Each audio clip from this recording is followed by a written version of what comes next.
Hello, ನಮಸ್ಕಾರ ಎಲ್ರಿಗೂ. ಇವತ್ತು ಹೈಪರ್ ಟೆನ್ಷನ್ ಇರೋರಿಗೆ ಲೈಫ್ ಸ್ಟೈಲ್ ಏನೇನು ಚೇಂಜಸ್ ಮಾಡ್ಕೊಂಡ್ರೆ ಎಷ್ಟು ಅವ್ರಿಗೆ ಹೈಪರ್ ಟೆನ್ಷನ್ ಮ್ಯಾನೇಜ್ ಆಗುತ್ತೆ, ಇಂಪ್ರೂವ್ ಆಗುತ್ತೆ ಅಂತ ನೋಡೋಣ. ಒಂದೇನೆಂದರೆ ಫಸ್ಟು ವೆಯ್ಟ್ ಲಾಸು. ವೆಯ್ಟ್ ನಮ್ಮ ಬಾಡಿ ನಮ್ಮ ಹೈಟಿಗೆ ಎಷ್ಟು ಬೇಕೋ ಅಷ್ಟು ವೆಯ್ಟ್ಗಿಂತ ಜಾಸ್ತಿ ಆಗ್ತಾ ಹೋದರೆ ಬಾಡೀಲಿ ಕೆಲವರಿಗೆ ಬಿ ಪಿ ಜಾಸ್ತಿ ಆಗ್ತಾ ಹೋಗುತ್ತೆ. ಅಕಸ್ಮಾತ್ ನೀವು ಹೈಪರ್ ಟೆನ್ಷನ್ ಇದ್ದು ನಿಮಗೆ ಬಿ ಪಿ ಜಾಸ್ತಿ ಇದ್ದು ವೆಯ್ಟ್ ಫಾರ್ ಹೈಟ್ BMI ಜಾಸ್ತಿ ಇದ್ದರೆ ನೀವು ವೆಯ್ಟ್ ಲಾಸ್ ಮಾಡ್ಕೊಳ್ಳೋದ್ರಿಂದ ಬಿ ಪಿ 5 to 20 mmHg ಕಡಿಮೆ ಆಗುತ್ತೆ for every 10 kg loss. Next ಬರೋದು ಡಯಟ್ ಚೇಂಜಸ್ಸಲ್ಲಿ ಮೇನ್ಲಿ ನೀವು ಸಾಲ್ಟ್ಸು ಕಡಿಮೆ ಮಾಡ್ಕೊಬೇಕು, fruits and vegetables in your diet increase ಮಾಡ್ಕೊಬೇಕು. ಆಮೇಲೆ low fat dairy,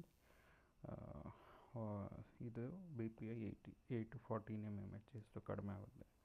next alcohol intake stop ಮಾಡೋದ್ರಿಂದ ಆಲ್ಸೋ ನಿಮ್ಮ ಬಿ ಪಿ ಅರೌಂಡ್ 4 mmHg ಕಡಿಮೆ ಆಗುತ್ತೆ. ನೆಕ್ಸ್ಟು ಎಕ್ಸಸೈಸ್ ಅಂದರೆ aerobics exercise minimum every day 20 to 30 minutes ಮಾಡೋದ್ರಿಂದ, ಆಮೇಲೆ ವಾರದಲ್ಲಿ 150 minutes ಮಾಡಬೇಕಾಗುತ್ತೆ. ಇದರಿಂದ 5 to 10 mmHg ಕಡಿಮೆ ಆಗುತ್ತೆ. ನೆಕ್ಸ್ಟು ಸ್ಟ್ರೆಸ್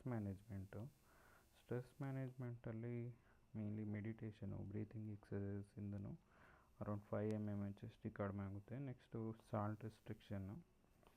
ಆಮೇಲೆ next sleep 6 to 8 hours minimum sleep ಮಾಡಬೇಕು.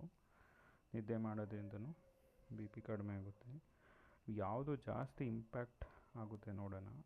ಇಲ್ಲಿರೋದು ಹೈಯೆಸ್ಟ್ ಇಂಪ್ಯಾಕ್ಟು, ಇದು ಹೈಯೆಸ್ಟ್ ಟು ಲೋಯೆಸ್ಟ್.